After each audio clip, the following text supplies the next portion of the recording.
अस्सलाम वालेकुम, hello and welcome to sports room. मैं हूं आपका मेज़बान नजीबुल हसनैन। नाजरीन, जैसे कि आप जानते हैं कि पाकिस्तान और बांग्लादेश के दरमियान ढाका का जो दूसरा टेस्ट मैच चल रहा है वो ख़राब मौसम का शिकार हो रहा है और 3 दिन में सिर्फ 63 ओवर का खेल हुआ है। टू बी स्पेसिफिक 63.2 ओवर्स का खेल पॉसिबल हुआ है और आज के दिन तो बिल्कुल ही खेल नहीं हो पाया बारिश की वजह से। इस पर हम बात करेंगे।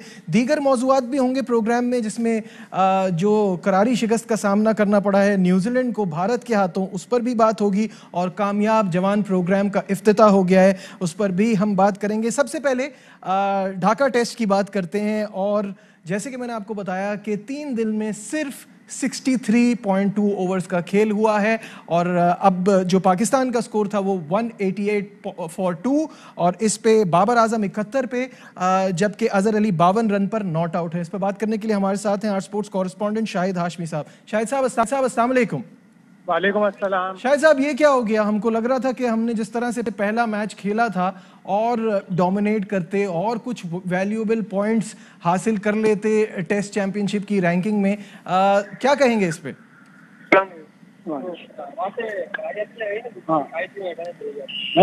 शाहिद साहब, आपको मेरी आवाज आ रही है? हेलो, शायद हाशमी हमारा राब्ता मुनक़ता हो गया। नाजरीन, आपको एक बार फिर बताएंगे कि 3 दिन का खेल और तीसरे दिन में कोई भी बॉल ना हो सकी। 188 फॉर 2 पाकिस्तान का स्कोर।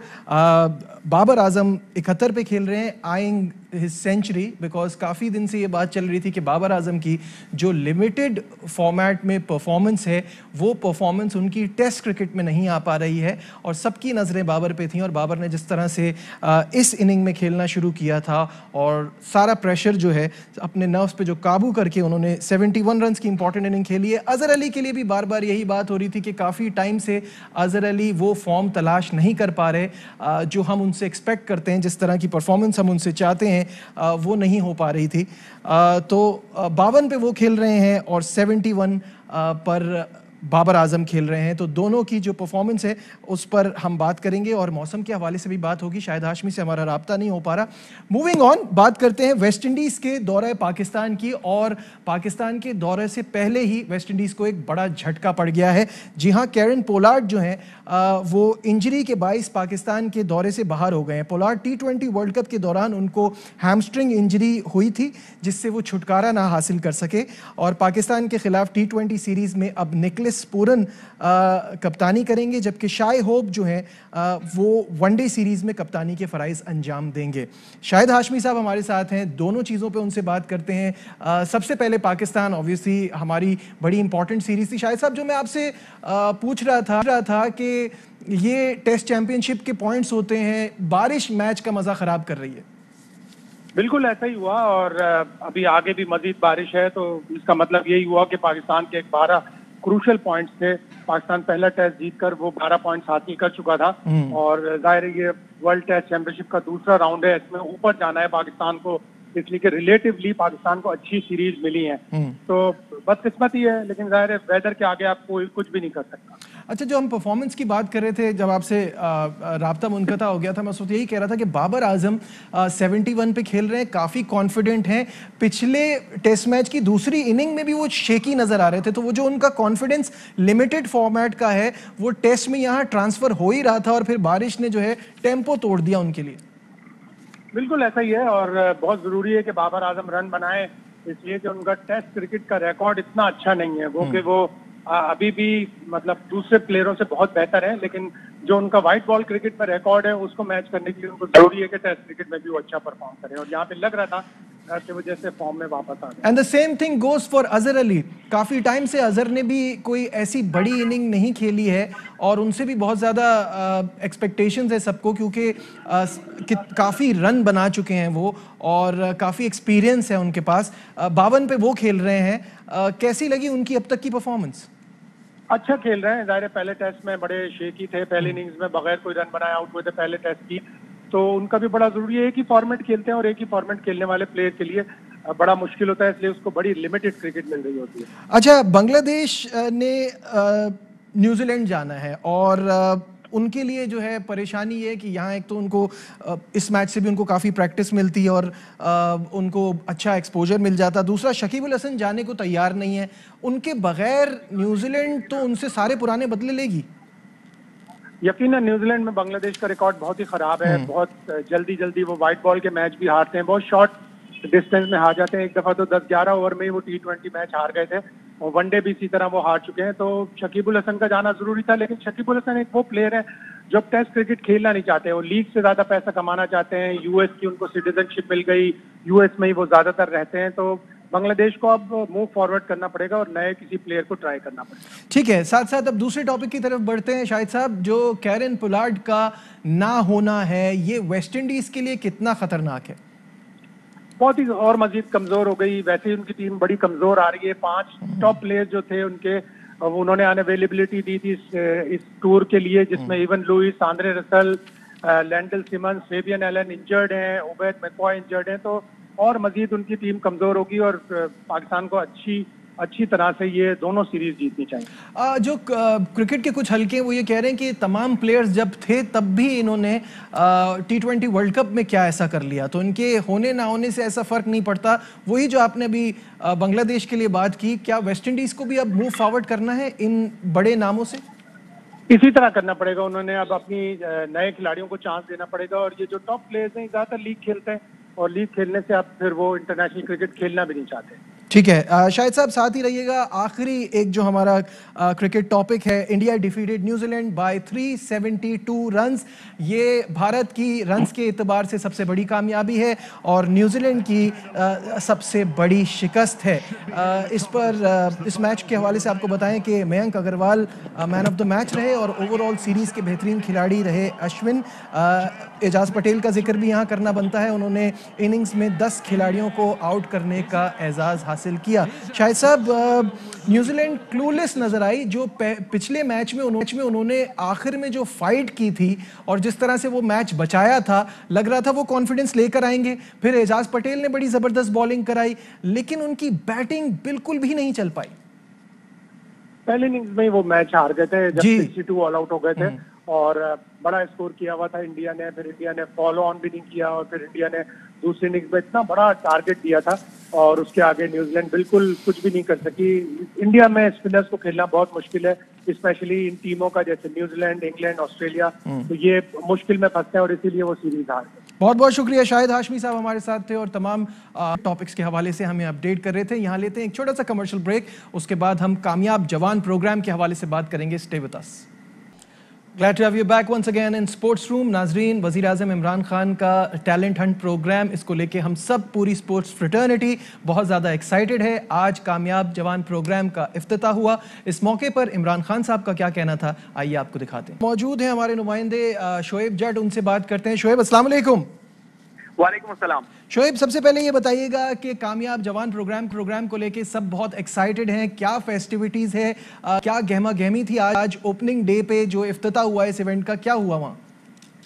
नजीब, मैं आपको बताता चलूं कि अराउंड 15 ईयर्स हो गए हैं मुझे स्पोर्ट्स जर्नलिज्म में और इतना बड़ा मजमा जो है वो मैंने नहीं देखा। तकरीबन 100 से ज्यादा यूनिवर्सिटीज और फिर 30,000 से ज्यादा जो है उनके तुलबा यहाँ पे मौजूद थे। जब वजीर आजम आए और उन्होंने खिताब किया इन तमाम यूथ से, तो वो मनाजिर देखने वाले थे। 15 खेलों के जो है वो मुकाबले रहेंगे। 4 दिन तक ये एथलीट जो है आपस में जो है वो मुकाबलों में एक दूसरे के खिलाफ होंगे। लेकिन जो आज यहाँ पे जज्बा था वो इस बात की नवीद सुना रहा था कि पाकिस्तान जो स्पोर्ट्स में अपनी ग्लोरी खो चुका है, शायद अब उसका आगाज होने जा रहा है। और जिस तरीके से प्राइम मिनिस्टर इमरान खान ने अपने खिताब में कहा कि स्पोर्ट्स में जो माफियाज बैठी हुई हैं, अब उनके खिलाफ जो है वो बाकायदा तौर पे काम शुरू कर दिया गया है। स्पोर्ट्स पॉलिसी ला रहे हैं और उस स्पोर्ट्स पॉलिसी के तहत जो है वो इन माफियाज को खत्म किया जाएगा और पाकिस्तान के स्पोर्ट्स, पाकिस्तान की यूथ जो है उनको ये मौके दिए जाएंगे, वो एक मरतबा से फिर वो अपना सुनहरा दौर वापस ला सकें जो पूरी दुनिया में पाकिस्तान की पहचान था। अच्छा शोएब, खान साहब की तकरीर पे आपने बात की तो उन्होंने एक और बड़ा इंपॉर्टेंट पॉइंट रेज किया। उन्होंने कहा कि वापस इंटरनेशनल इवेंट्स में जाना और दूसरे बड़े लेवल पे पाकिस्तान को स्पोर्ट्स पे रिप्रेजेंट करने के लिए टैलेंट हंट प्रोग्राम होंगे, साथ में ग्राउंड्स बनेंगे, स्पोर्ट्स फैसिलिटीज प्रोवाइड की जाएगी। तो आगे ये प्लान भी है? बिल्कुल ऐसा ही है। देखिए जो खान साहब ने कहा है वो होने जा भी रहा है। सैफ गेम्स की मेजबानी जो है वो पाकिस्तान करने जा रहा है। उसके अलावा अब इंटरनेशनल एरिना में जो है वो ना सिर्फ पाकिस्तान दाखिल हो रहा है बल्कि उनकी मेजबानी कर रहा है। एक लंबा अरसा हो गया था पाकिस्तान के ग्राउंड जो है, पाकिस्तान के स्टेडियम जो है वो सूने थे, लेकिन आपने देखा कि क्रिकेट में भी इंटरनेशनल टीमें आना शुरू हो गई हैं। इसके साथ साथ दीगर खेलों की भी बैनुल-अक़वामी टीमें जो है वो पाकिस्तान आ रही है। अब सैफ गेम्स का इनेकाद हो जाएगा तो यकीनन ये एक आइस ब्रेकिंग होगा। उसके बाद पाकिस्तान जो है वो इस्लामिक गेम्स, एशियन गेम्स और फिर इंशाल्लाह एक दिन आएगा कि जब आपको ओलंपिक भी जो है वो पाकिस्तान में दिखाई देंगे। पाकिस्तान उस तरफ बढ़ रहा है, ऑल्दो कि इसमें थोड़ा टाइम लगेगा, लेकिन जिस तरीके से अब स्टेडियम बन रहे हैं, एक इंफ्रास्ट्रक्चर दोबारा से स्पोर्ट्स का डेवलप हो रहा है, इसका मतलब है कि पाकिस्तान दोबारा से रोशन मुस्तकबिल की तरफ बढ़ रहा है। अच्छा, नाज़रीन को बताइए कि कामयाब जवान प्रोग्राम जो है ये पूरा जो एक फेस्टिवल है ये कितने दिन तक चलेगा? ये टैलेंट हंट प्रोग्राम कब तक चलेगा और उसमें कितने स्पोर्ट्स हैं और कितनी यूनिवर्सिटीज़ के तालिब इल्म जो है इसमें हिस्सा ले रहे हैं?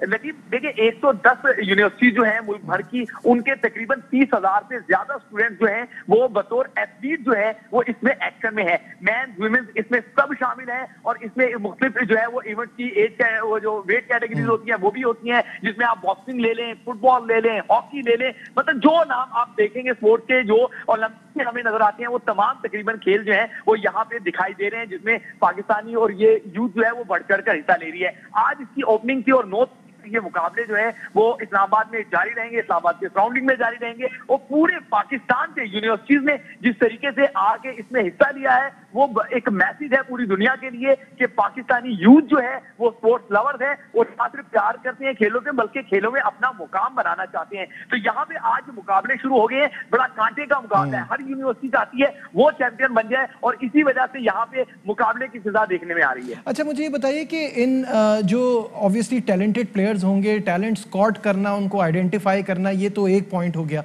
साथ साथ इनको कुछ वजीफे भी दिए जाएंगे, ये भी सुनने में आ रहा है।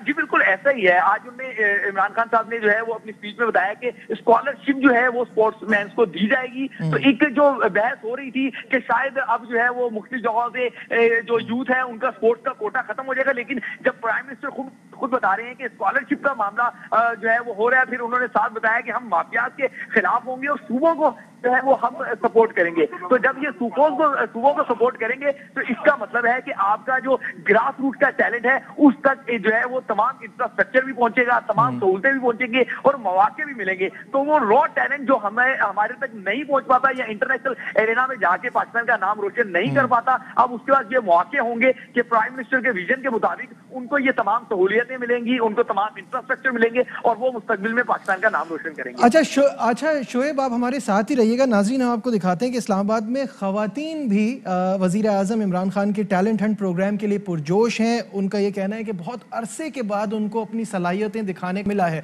क्या कहना है उनका, आइए आपको दिखाते हैं।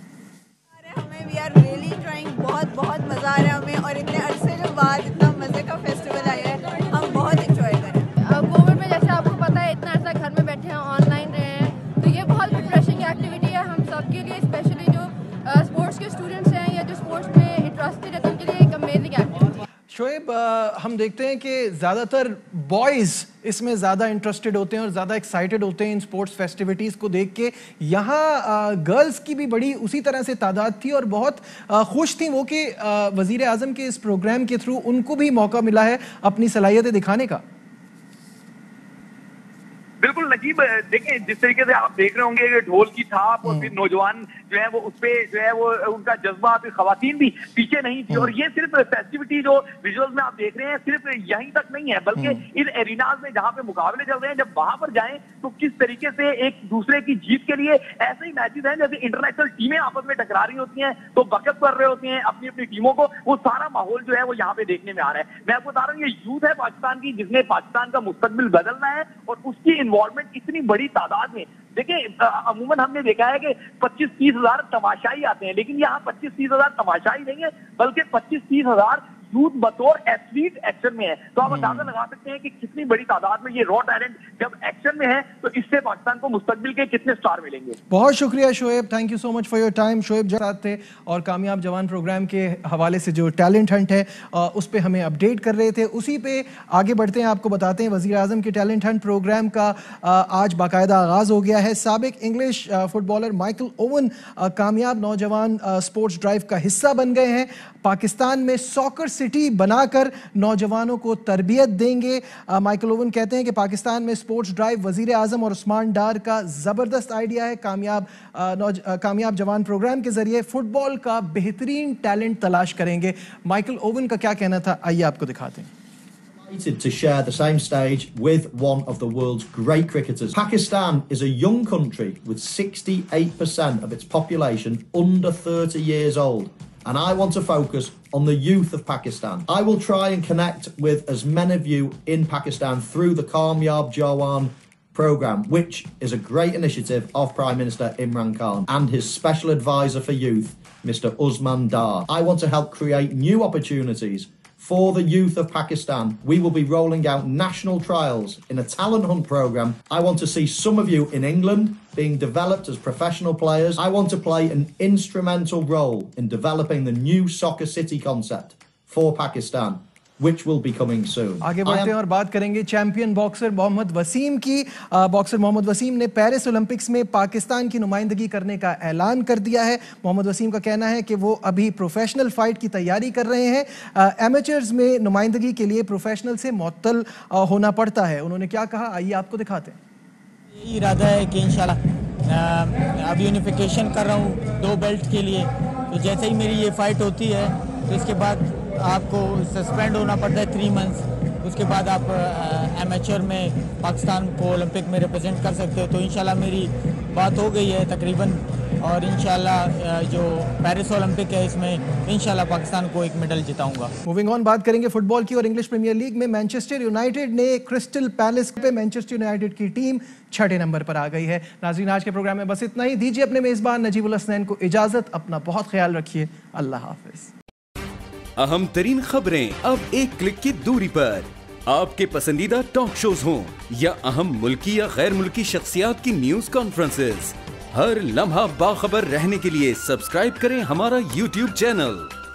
मौसम की सूरत हाल हो या खेल के मैदान से खबरें, अपने मोबाइल फोन से मुल्की और बैनुल-अक़वामी अहम खबरों तक रसाई के लिए डाउनलोड कीजिए मोबाइल ऐप। बावसूख ज़राए से मुसद्दिका खबरों, तज्ज़ियों और तबसरों से मुस्तफ़ीद होने के लिए विजिट कीजिए पाकिस्तान की सबसे बड़ी न्यूज वेबसाइट www.arYnews.tv। इन सब के अलावा पाकिस्तान का सबसे बड़ा फेसबुक पेज हो, सबसे बड़ा न्यूज इंस्टाग्राम अकाउंट या फिर ट्विटर, ARY न्यूज पहुंचा रहा है खबरें सबसे पहले आप तक, ताकि आप रहें हर लम्हा बाखबर।